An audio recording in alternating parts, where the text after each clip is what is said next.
नमस्कार, कैसे हैं आप लोग। मैं अभिषेक कुमार, प्रबंधक महाकाल कंप्यूटर्स। देखिए, आज 13 अगस्त 2024 है। अभी समय हो रहे हैं रात्रि के 10:10 होने वाले हैं। मैं आप लोग के बीच में कुछ इंपॉर्टेंट अपडेट देने के लिए आया हूं। जो भी इग्नू के बच्चे हैं, छात्र हैं, छात्राएं हैं, उन तमाम बच्चों से मैं अपील कर रहा हूं, इस वीडियो को कंप्लीट लास्ट मोमेंट तक देखेंगे। मैं कुछ इंपॉर्टेंट नोटिफिकेशन आपको देना चाहता हूं, बताना चाहता हूं। लास्ट मोमेंट तक आप जुड़े रहेंगे। फर्स्ट ऑफ ऑल, बीएजी के जो साइकोलॉजी वाले जो बच्चे हैं, जिनका पेपर है बीपीसीसी 131 और 134, इसके प्रैक्टिकल्स की परीक्षाएं पटना में स्टार्ट हो रही हैं। मैंने 2 दिन पहले भी एक वीडियो अपलोड करके आप लोगों को जानकारी देने का प्रयास किया था। जो भी बच्चे बीएजी वाले साइकोलॉजी सब्जेक्ट वाले हैं और जिन्होंने परीक्षाएं दे दिया है, रिटन एग्जामिनेशन फर्स्ट ईयर के दे दिए हैं, प्रैक्टिकल की परीक्षा देना चाहते हैं, वो पटना जाएंगे। कब जाना है, कौन से समय को जाना है, पटना में परीक्षाएं कहां होंगी, मैंने ऑलरेडी बताया है। टीपीएस कॉलेज पटना में होंगी। तारीख भी मैंने इससे पहले वाले वीडियो में बताई है, उसको ध्यान से देख लेंगे। इसके अलावा साइकोलॉजी ऑनर्स वाले जो बच्चे हैं, जिनके पेपर बीपीसीसी 101 से लेके 1010 तक होते हैं, इसके अलावा कुछ और भी पेपर्स हैं, उनकी भी पेपर्स प्रैक्टिकल्स की परीक्षाएं पटना में टीपीएस कॉलेज में आयोजित की जा रही है। उसको ध्यान से अपना शेड्यूल देख लें। अगर आपको डिटेल शेड्यूल देखना है तो गूगल ओपन करके उसके अंदर अगर आप लिखेंगे इग्नू आरसी, तो आपको पटना रीजनल सेंटर की वेबसाइट ओपन हो जाएगी। उसकी नोटिफिकेशन वाले पेज में अगर आप जाएंगे, उसमें भी आपको तमाम चीजों की जानकारी प्रॉपर वे में, बिल्कुल सरल भाषा में, यूं कहें हिंदी लैंग्वेज में दी गई है। उसको प्रिंट आउट लेके आप देख लें कब आपको जाना है, कब आपका प्रैक्टिकल की परीक्षाएं हैं। और कुछ बच्चे हमारे नंबर पे कॉल कर रहे हैं कि सर प्रैक्टिकल की परीक्षा अगर मैं ना दूं, कुछ अरेंजमेंट हो सकता है क्या। तो मैं तमाम बच्चों को बताना चाहता हूं, अगर आपका एग्जाम है तो आप एग्जाम में बैठें। अगर आपको एग्जाम में प्रैक्टिकल की परीक्षा में बैठने में दिक्कत है तो नेक्स्ट टाइम जब परीक्षा ली जाएगी उस समय आप परीक्षा में बैठें और अपनी अपनी एग्जामिनेशन को क्लियर करें। बिना प्रैक्टिकल के एग्जाम दिए साइकोलॉजी वाले बच्चों को अगर आप सोचते हैं कि ग्रेजुएशन की डिग्री मिल जाएगी तो ये इम्पॉसिबल है, खासकर इग्नू विश्वविद्यालय में। इसके अलावा जो मास्टर डिग्री वाले जो बच्चे हैं, जो साइकोलॉजी सब्जेक्ट रखे हुए हैं, उनकी भी प्रैक्टिकल की परीक्षाएं की डेट आई हुई है, मैंने पहले भी बताई है, उसको ध्यान से देख लेंगे।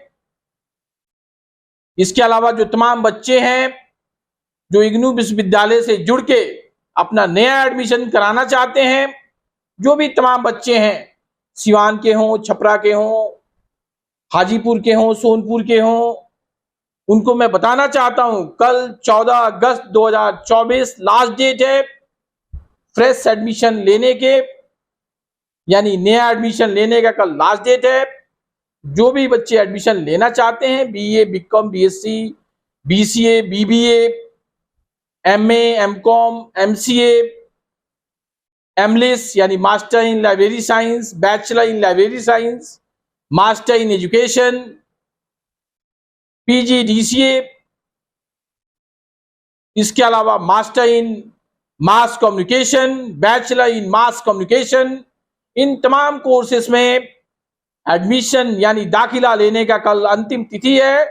जो भी बच्चे मेरी आवाज सुन रहे हैं, अगर आपका कोई घर का भाई है, बहन है, मोहल्ले का कोई है, दोस्त है, आपके गांव का है, उसको ये जानकारी देने का प्रयास करें।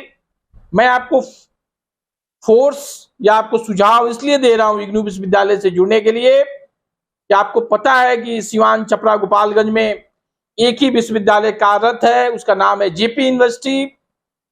उसमें अभी तक यानी 1 साल पहले तक साल में एक बार परीक्षा ली जाती थी और बीए का जो कोर्स होता था वो 3 साल का होता था और आपको डिग्री मिलती थी 6 साल 7 साल के बाद। यानी एक परीक्षा लेने में यूनिवर्सिटी को 2 साल का समय लगता था ऑन एन एवरेज।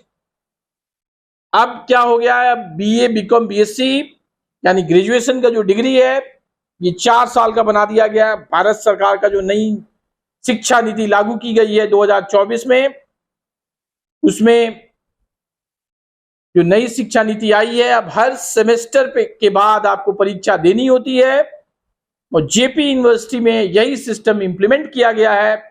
तो आप देखिए, आपको 4 साल के कोर्स में आपको 8 बार परीक्षा देनी होगी।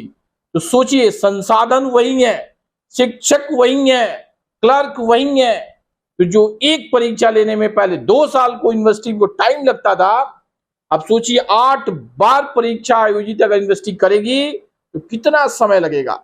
इसके अलावा आप सोचिए 2023 सत्र में जेपी यूनिवर्सिटी में जिन बच्चों ने एडमिशन लिए हैं उनके सेमेस्टर बेसिस के जो एग्जामिनेशन होते हैं 6 महीने के बाद, 1 साल बीत जाने के बाद अभी एग्जामिनेशन ली गई हैं।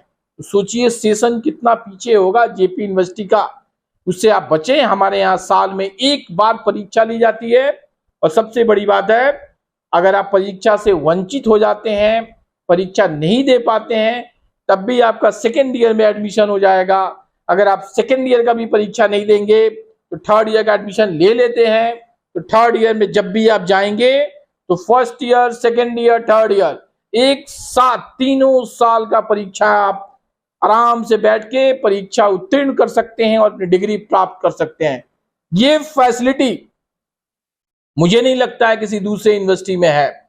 ये मेरा अपना व्यक्तिगत मानना है, मेरा अपना पर्सनल व्यू है। इसके अलावा सबसे बड़ी बात है, अगर आप जेपी यूनिवर्सिटी में पढ़ते हैं और काम के सिलसिले में अगर आप दिल्ली चले जाते हैं, अहमदाबाद चले जाते हैं, जब भी परीक्षा का आयोजन किया जाएगा जेपी यूनिवर्सिटी के अंतर्गत आने वाले महाविद्यालयों में, तो आपको छपरा या सिवान जहां के भी रहने वाले हो वहां पे आपको आके ही परीक्षा देनी होगी। लेकिन इग्नू में फैसिलिटी है, अगर आप सिवान के रहने वाले हैं, आप काम के सिलसिले में दिल्ली या अहमदाबाद या चेन्नई चले जाते हैं या इवन अगर आप केरला चले जाते हैं, तो आप जहां चाहें, जहां पे हैं, जैसे केरला में अगर आप हैं या त्रिवेंद्रपुरम में हैं, तो वहां पे आप बैठ के एग्जामिनेशन दे सकते हैं। उसके लिए आपको सिवान आने की जरूरत नहीं पड़ेगी। या ऐसे ही कोई लड़की है, अगर उसका मैरिज हो गया, वो कहीं ससुराल चली गई, वहां ससुराल में भी बैठ के वो अपना एग्जामिनेशन दे सकती है। उसको अपने मायके वाले को परेशान करने की जरूरत नहीं पड़ेगी। इसके अलावा अगर आप गवर्नमेंट जॉब में चले जाते हैं, सपोज किया कि आप जेपी यूनिवर्सिटी में एडमिशन लेते हैं, 2 साल पढ़ते हैं और तीसरे साल आपकी कहीं जॉब लग जाती है, होता भी है, जॉब लग जाती है, गवर्नमेंट जॉब, तो सोचिए आपको अपनी पढ़ाई को ड्रॉप करना पड़ेगा। ये जानकारी नहीं है लोगों को, ये मैं एक तरह से आपको जानकारी देने का प्रयास कर रहा हूं। आपको अपनी पढ़ाई को ड्रॉप करके फिर से इग्नू में एडमिशन लेना पड़ेगा, क्योंकि इग्नू ओपन यूनिवर्सिटी है, इसमें आपको किसी से परमिशन लेने की जरूरत नहीं होगी। इसीलिए आपने देखा होगा जितने भी पुलिस वाले हैं, जितने भी सरकारी विद्यालय में कार्यरत शिक्षक हैं, वो हमारे यहाँ इग्नू से जुड़ते हैं और अपनी उच्च शिक्षा को ग्रहण करते हैं। तो ये तमाम चीजों की जानकारी जो मैं आपको दे रहा था, आपको सही चीज को बताने के उद्देश्य से मैं आपको जानकारी दे रहा था। जो भी लोग इग्नू विश्वविद्यालय से जुड़ना चाहते हैं, कल के डेट में अपना एडमिशन लें। कल लास्ट डेट है। इग्नू ने एडमिशन लेने के लिए 4-5 बार डेट को एक्सटेंड किया है। अब मुझे नहीं लगता है कि इग्नू विश्वविद्यालय अपनी डेट को एक्सटेंड करेगी। इसके अलावा जिन बच्चों ने जुलाई 2023 में एडमिशन लिए हैं, उन बच्चों ने अगर सेकेंड ईयर में अपना री रजिस्ट्रेशन नहीं किया है, तो कल री रजिस्ट्रेशन करने का लास्ट डेट है। जिन बच्चों ने जुलाई 2022 सत्र में एडमिशन लिए हैं, उनके थर्ड ईयर के री रजिस्ट्रेशन करने के लास्ट डेट है। या जिन बच्चों ने 2021 सत्र में एडमिशन लिए हैं, उनके सेकेंड ईयर या थर्ड ईयर में एडमिशन नहीं हुए हैं, उसकी भी कल लास्ट डेट है। तो कल लास्ट डेट काफी चीजों की है, इस बात को याद रखें। टाइमली आप आए हमारे पास, और अपने अपने एडमिशन कराएं, री रजिस्ट्रेशन कराएं। जो भी आपको असाइनमेंट चाहिए असाइनमेंट लें, क्योंकि असाइनमेंट भी आपको अब दिसंबर सेशन वाले बच्चों को डिपॉजिट करनी होगी। और ये मान के चलें आपको असाइनमेंट बहुत जल्द बना के डिपॉजिट करनी होगी। इसके अलावा जो जनवरी सेशन वाले जो बच्चे हैं, जनवरी 2024 वाले, उन बच्चों से मैं अपील करता हूं, अगर आपके घर पे बुक्स आ गई हैं तो आप समय निकालें, 16 तारीख, 17 तारीख, 18 तारीख को हमारे ऑफिस में आए और अपने अपने असाइनमेंट्स को हमारे कार्यालय से प्राप्त करें। और अपने असाइनमेंट्स को कैसे बनाना है मेरे ऑफिस में आके समझ लें, उसके बाद घर पे जाके अपने अपने असाइनमेंट्स को बनाएं। आपने अंत समय तक हमारी वीडियो को देखा, इसके लिए थैंक्स। जो हमारा चैनल है इग्नू सिवान, इसको लाइक करें, सब्सक्राइब करें, शेयर करें, इस वीडियो को मैक्सिमम टू मैक्सिमम शेयर करें, सो दैट कि जो और बच्चे हैं उनको भी तमाम चीजों की जानकारी घर बैठे मिल सके। थैंक यू, नमस्ते।